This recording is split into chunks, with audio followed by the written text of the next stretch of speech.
எல்லாருக்கும் வணக்கங்க. இந்த வீடியோவில் நம்ம பார்க்க போகிற டாபிக் என்ன அப்படின்னா, வேத ஜோதிடத்தில் வளர்நிலை லக்னம். அதாவது நீங்கள் பார்க்குறீங்கள பாரம்பரிய ஜோதிடம், அதில் வந்து லக்னத்தை வச்சு தசாபுத்தி கால்குலேட் பண்ணி அந்த லக்னம் வந்து இப்போ கரண்ட்டாக எங்கே இருக்குது அப்படின்னு பார்த்து அதை வச்சு பலன் சொல்கிறது எப்படி அப்படிங்கிறத பார்க்க போகிறோம். இந்த மாதிரி வளர்நிலை லக்னம் வந்து நிறைய மெத்தட்ஸ் இருக்குது. இப்போ ஏஎல்பிங்கிறது அது ஒரு வகையான வளர்நிலை லக்னம் மெத்தடு. அது என்ன பண்ணுறாங்க அப்படின்னா, 12 கட்டத்தை வந்து 120 வருஷம்னு எடுத்துக்கிட்டு ஒவ்வொரு கட்டத்துக்கும் 10 வருஷத்துக்கு ஒரு தடவை லக்னம் மூவ் ஆகுது அப்படிங்கிறது ஏஎல்பியில் சொல்லக்கூடிய முறை.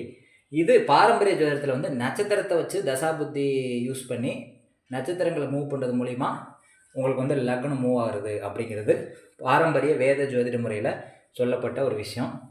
இது ஏற்கனவே இருக்குது. ஆனால் பெரும்பாலும் கிடையாது.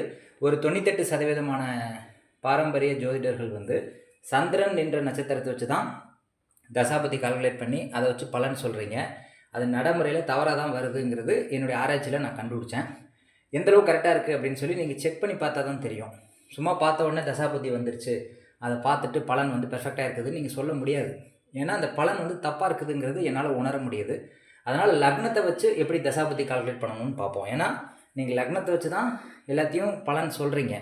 லக்னத்தை மையமாக வச்சு தான் இந்த அதிபதி இத்தனாவது இடத்துல இருக்காருன்னு சொல்கிறீங்க. அப்போ லக்னம் நின்ற புள்ளியை வச்சு நீங்கள் தசாபுத்தி கால்குலேட் பண்ணணும். நீங்கள் ஏன் சந்திரன் நின்ற புள்ளியை வச்சு தசாபுத்தி கால்குலேட் பண்ணுறீங்க? அதனால் வந்து இது தவறானது அப்படிங்கிற காரணத்தினால லக்னத்தை வச்சு எப்படி தசாபுத்தி கால்குலேட் பண்ணுறது அப்படின்னு பார்ப்போம். இப்போ உதாரணத்துக்கு இது ஒரு உதாரண ஜாதகம். 1998 பிறந்த ஒரு ஜாதகம். லக்ன புள்ளி பார்த்திங்கன்னா கேட்டை 3ஆம் பாதத்தில் இருக்குது. அப்போ புதன் திசை பார்த்திங்கன்னா மொத்தம் 17 வருஷம். அதில் வந்து திசை இருப்பு ஒரு 4 வருஷம்னு வச்சுக்கோங்களேன். ஒரு உதாரணத்துக்கு சொல்கிறேன். இப்போ திசை இருப்பு வந்து புதன் திசை 4 வயசு வரைக்கும் இருக்குது அப்படின்னு வச்சுக்கிட்டாலும், கேட்டை நட்சத்திரத்துக்கு அப்புறம் வந்து மூல நட்சத்திரம் வருது. மூலமுக்கு அப்புறம் பூராட நட்சத்திரம், பூராடத்துக்கு அப்புறம் உத்திராடம், உத்திராடத்துக்கு அப்புறம் திருவோணம், திருவோணத்துக்கு அப்புறம் அவிட்டம், இப்படியே வந்து போயிட்டே இருக்கும். லக்னம் வந்து நகர்ந்துகிட்டே இருக்கும் ஒவ்வொரு நட்சத்திரமாக. அதை தான் நம்ம சொல்கிறேன். இப்போ லக்னம் வந்து கேட்டை 3ஆம் பாதத்திலேருந்து கேட்டை நட்சத்திரம் முடிகிற வரைக்கும் 4 வயசு வரைக்கும் கேட்டை நட்சத்திரத்தில் இருக்கும். 4 வயசுக்கு அப்புறம் மூல நட்சத்திரத்துக்கு வந்துடும்.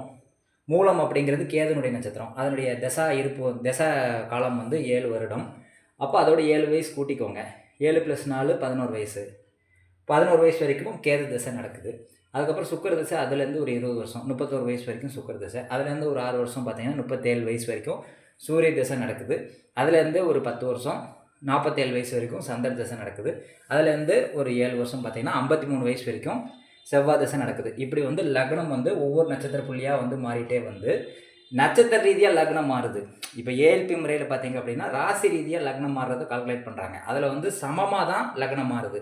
ஒவ்வொரு ராசி கட்டத்துக்கும் 10 வருஷம் கணக்கு பண்ணிங்கன்னா 120 வருஷத்துக்கு 12 கட்டத்துக்கு 120 வருஷம் ஒவ்வொரு கட்டத்துக்கும் லக்னம் மூவ் ஆகும். அது ஈக்குவலாக வந்து மூவ் ஆகும். ஆனால் இதில் தசா முறையில் பார்த்தீங்கன்னா ஒவ்வொரு இதுக்கும் நட்சத்திர முறையில் வந்து நிறைய திசைகள் டைம் வந்து டிஃபர் ஆகுது. உதாரணத்துக்கு புதன் திசை 17 வருஷம், கேது திசை 7 வருஷம், இப்படி வந்து தசா காலங்கள் வந்து மாறி அன்ஈவனாக இருக்கும் லக்ன புள்ளி மூவ் ஆகுது. ஆனால் ஏஎல்பி முறையில் வந்து ஈவனாக வந்து மூவ் ஆகுது. இப்போ நீங்கள் அந்த மெத்தட்லேயும் பலன் சொல்லலாம், இந்த தசா முறைப்படியும் பலன் சொல்லலாம், லக்னமே இல்லாமலும் பலன் சொல்லலாம், ஒரு குருவை லக்னமாக போட்டும் பலன் சொல்லலாம், சனியை லக்னமாக போட்டும் பலன் சொல்லலாம், இதை வளர்நிலையிலையும் சொல்லலாம், இருப்பு ஜாதகத்தை வச்சும் சொல்லலாம். அதை வந்து ஒரு 10 வீடியோ வந்து இந்த வளர்நிலை லக்னத்தை பற்றியே நம்ம வந்து வீடியோஸ் பார்ப்போம். இப்போ இவருக்கு வந்து இப்போ 37 வயசு ஆகுது. நடப்பு லக்னம் பார்த்தீங்க அப்படின்னா திருவோணத்தில் வந்துருச்சுன்னு வச்சுக்கோங்களேன். நடப்பு லக்னம் வந்து திருவோண நட்சத்திரத்தில் ஓடிட்டுருக்கு. 37 வயசில் ஸ்டார்ட் ஆகி 47 வயசு வரைக்கும் திருவோண நட்சத்திரத்தில் லக்னம் ஓடுது. அப்படி வச்சுக்கலாம். இப்போ லக்ன புள்ளி வந்து திருவோண நட்சத்திரத்தில் இருக்குது. அந்த வீட்டு அதிபதி வந்து சனி பகவான். அப்படி வச்சுக்கிட்டிங்கன்னா இந்த லக்னத்துக்கு அடுத்து அவர் பிறந்த லக்னம் வந்து விருச்சிக லக்னம். இப்போ வளர்நிலையில் இப்போ பராசரர் முறைப்படி லக்னம் பார்த்திங்கன்னா இப்போ மகர லக்னம் தான் ஓடிட்டுருக்குது. இப்போ மகர லக்னம் நின்ற நட்சத்திரம் திருவோணம், ராசி அதிபதி சந்திரன். அந்த 2 பேர் எங்கே இருக்காங்கன்னு பாருங்கள். இந்த லக்னத்துக்கு ராசி அதிபதி வந்து லக்னத்துக்கு 12 இருக்குது. லக்னம் நின்ற நட்சத்திராதிபதி வந்து லக்னத்துக்கு 8 இருக்குது. அப்போ ரெண்டுமே 8, 12 காம்பினேஷன் வருது. லக்னத்துக்கு 8 சந்திரன், 12 சனி. இப்போ நடப்பு திசை பார்த்திங்கன்னா சந்திர திசை, சந்திர புத்தி நடக்குது. இப்போ சந்திரன் என்ற நட்சத்திரம் சுக்கிரன் நட்சத்திரம், சனி என்ற நட்சத்திரம் கேது நட்சத்திரம். அப்போ சந்திரன் நட்சத்திரம் சுக்கிரன்னா சுக்கிரன் எங்கே நிற்கிதுன்னு பாருங்கள்.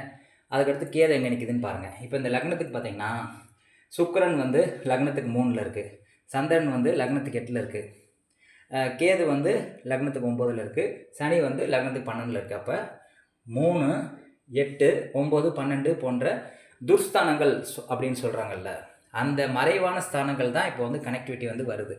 ஆனால் இதுவே வந்து நீங்கள் சந்திரன் வச்சு தசாபுத்தி கால்குலேட் பண்ணுறீங்கன்னு வச்சுக்கோங்களேன். இப்போ இவருக்கு வந்து பூர நட்சத்திரம் 4ஆம் பாதத்தில் இவர் பிறந்திருக்காரு.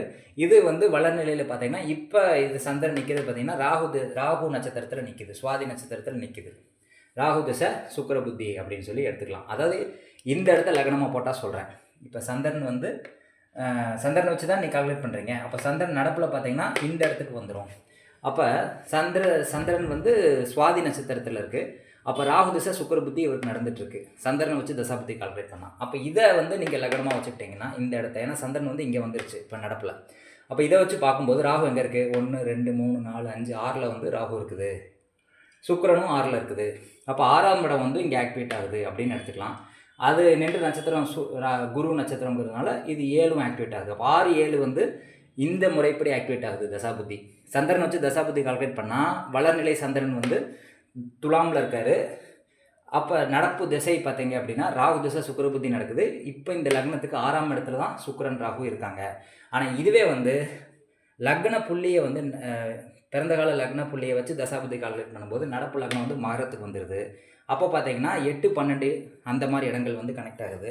எவ்வளோ ஒரு முரண்பாடு பாருங்கள். இப்போ நீங்கள் சொல்கிறீங்க தசாபுத்தி வந்து வேலை செய்யுது அப்படின்றீங்க. சந்திரனை வச்சு தசாபுத்தி கால்குலேட் பண்ணால் அது ஒரு பாவகங்களை கனெக்ட் பண்ணுது. நீங்கள் லக்னம்ன்ற புள்ளியை தசாபுத்தி கால்குலேட் பண்ணால் அது வேறு பாவகங்களை வந்து கனெக்ட் பண்ணுது. இப்போ இந்த எந்த பாவகம் தான் இப்போ வந்து வேலை செய்யுது அப்படின்னு நீங்கள் செக் பண்ணி பாருங்கன்ற நான் சொல்கிறது வந்து உங்கள் கோவம் கூட வரலாம். இவங்கடா எப்போ பார்த்தாலும் வந்து பாரம்பரிய ஜோதிடத்தை குறை சொல்லிகிட்டே இருக்கான், தசாபுத்தி வேலை செய்யாதுன்னு சொல்கிறான், யாருமே அப்படி சொல்லலையே, இவன் மட்டும் ஏன் அப்படி சொல்கிறான் அப்படின்னு சொல்லி உங்களுக்கு கோவம் கூட வரலாம். ஏன்னா நிறைய ஜனங்கள் ரிசர்ச் பண்ணி பார்க்கும்போது அது வேலை செய்யலை அப்படிங்கிறத நான் கண்டுபிடிச்சேன். அதனால் வந்து வளர்நிலையிலே வந்து எத்தனை டைப் ஆஃப் வளர்நிலையில் வந்து நம்ம பலன்கள் பார்க்கலாம் அப்படிங்கிறது உதாரணத்துக்காக இந்த வீடியோஸ் வந்து நான் போடுறேன். ஒரு 10 வீடியோ வந்து இந்த லக்னம் வளர்கிற லக்னத்தை வச்சு கிரகங்கள் வளர்நிலையில் இருக்கிறத வச்சு நான் போடுறேன். அப்போ தான் வந்து நான் சொல்கிறது உண்மையாக பொய்யாங்கிறது உங்களுக்கு புரியும். நீங்கள் நடைமுறையில் டெஸ்ட் பண்ணி பார்க்கலாம். சந்திரன் இதை வச்சு தசாபுத்தி கால்குலேட் பண்ணுற முறை வந்து கரெக்டாக அப்படின்னு செக் பண்ணி பார்க்கலாம். அப்புறம் எதுக்கு இந்த லக்னம் கொடுக்கப்பட்டிருக்கு? நீங்கள் என்ன சொல்கிறீங்க? லக்ன புள்ளி தான் உயிர்னு சொல்கிறீங்க. அந்த உயிரை விட்டுட்டு நீங்கள் ஏன் அங்கே போய் பார்க்குறீங்கன்ற தசாபுத்தி. இந்த உயிரை வச்சு தான் நீங்கள் வந்து தசாபுத்தி பார்க்கணும். இந்த உயிர் தான் இம்பார்ட்டண்ட்டுங்கிறீங்க, லக்ன புள்ளி வச்சு தான் எல்லாமே இருக்குதுன்றீங்க. ஆனால் இதை விட்டுட்டு நீங்கள் வேறு ஒரு விஷயத்தை வச்சு தசாபுத்தி கால்குலேட் பண்ணுறது தவறானது இல்லையா அப்படின்னு நான் கேட்குறேன். யோசிங்க நல்லா. அப்போ இந்த லக்னம் வந்து இதை வச்சு பார்க்கும்போது அது ஒரு தசாபுத்தி நடக்குது. சந்திரனை வச்சு தசாபுத்தி கால்குலேட் பண்ணால் அது துலாமில் வந்து அது ஒரு வகையான தசாபுத்தியை வந்து நடத்திட்டு இருக்குது. இப்போ வேறு கிரகங்கள் வந்து ஆக்டிவேஷனில் இருக்குது. இந்த ஒரு பிரச்சனைக்காக தான் நான் என்ன கண்டுபிடிச்சேன் அப்படின்னா, லக்னமே பார்க்க தேவையில்லை, எப்படி பார்த்தாலும் கிரகங்கள் மாற போகிறதில்ல. அப்போ கிரகங்கள் வச்சு நம்ம பலன் சொல்லலாம். எந்த கிரகம் ஆக்டிவேட் பண்ணணும்னு நீங்கள் நினைக்கிறீங்களோ அதை நீங்கள் ஆக்டிவேட் பண்ணி இயக்கி அது மூலிமா வந்து பெனிஃபிட் அடையலாங்கிறது என்னுடைய ஆய்வினுடைய முடிவு. உங்களுக்கு எது சரின்னு படுதோ அதை எடுத்துக்கோங்க, என்ன குறை சொல்லாதீங்க. இது என்னுடைய ஆய்வு. இப்போ இதே மாதிரி ஒருத்தர் வந்து 7 பின் கண்டுபிடிச்சா அவரை பாராட்டுறீங்க, லக்னம் வந்து வளருது அப்படின்னா பாராட்டுறீங்க. இதே இது வந்து நான் வந்து பாரம்பரிய ஜோதிடத்தில் லக்னம் வளருது அப்படின்னா அதை ஏன் ஏற்றுக்க மறுக்கிறீங்கன்னு கேட்குறேன். நான் பல மெத்தட் இருக்குன்ற நான் இப்போ பிருகு முறையில் வந்து குருவை வச்சு நகட்டி கொண்டு போகிறாங்க. அதில் மேக்ரோ சைக்கிள் மைக்ரோ சைக்கிள் இருக்குது. குரு ஒவ்வொரு வருஷத்துக்கும் நகட்டி கொண்டு போகிறது ஒரு முறை இருக்குது. 12 வருஷத்துக்கு ஒரு தடவை குருவை நகட்டி போகிறது ஒன்று இருக்குது. குருவை லக்னமாக வச்சு பலன் சொல்கிறது இருக்குது. சனியை லக்னமாக வச்சு பலன் சொல்கிற முறை இருக்குது. இதில் பிருகு லக்ன பத்ததி இருக்குது, பிருகு சாரல் பத்ததி இருக்குது, பிருகு சைக்கிள் பத்ததி இருக்குது, பிருகு சக்கர பத்ததி இருக்குது. எல்லாமே வளர்நிலையில் கிரகங்களை நகட்டி கொண்டு போகிறது தான். இதில் எது கரெக்ட் எது தப்புன்னு யாருக்கும் தெரியாது. நடைமுறையில் அப்ளை பண்ணி பார்த்தா தான் உண்மை எதுன்னு உங்களுக்கு தெரியும். அதுக்கு மினிமம் வந்து 200 ஜாதகத்தை அனலைஸ் பண்ணணும். ஒன்றுமே அனலைஸ் பண்ணாமல் கரெக்டு தப்புன்னு நம்மளால் சொல்ல முடியாது. ஆனால் என்னுடைய ஆய்வில் வந்து சந்திரனை வச்சு தசாபுத்தி கால்குலேட் பண்ணால் பெரும்பாலான பலன்கள் வந்து தசாபுத்தி மேட்ச் ஆகி வரல அப்படிங்கிறது என்னுடைய ஆய்வினுடைய முடிவு. அது ஏற்றுக்காது உங்களுடைய விருப்பம். என்னை குறை சொல்கிறதுக்கு உங்களுக்கு உரிமை கிடையாது. இது என்னுடைய ரிசர்ச்சில் கண்டுபிடிச்ச உண்மைகள். அதனால் இது ஒர்க் ஆச்சுன்னா எடுத்துக்கோங்க, ஒர்க் ஆகலைன்னா விட்டுருங்க. இந்த பதிவு உங்களுக்கு யூஸ்ஃபுல்லாக இருக்கும்னு நான் நம்புகிறேன். அடுத்தடுத்து இந்த வளர்நிலை பற்றி நிறைய லக்னம் மாற்றுறது, கிரகங்கள் மாற்றுறது பற்றி வீடியோஸ் தொடர்ந்து பார்ப்போம். நன்றி, வணக்கம்.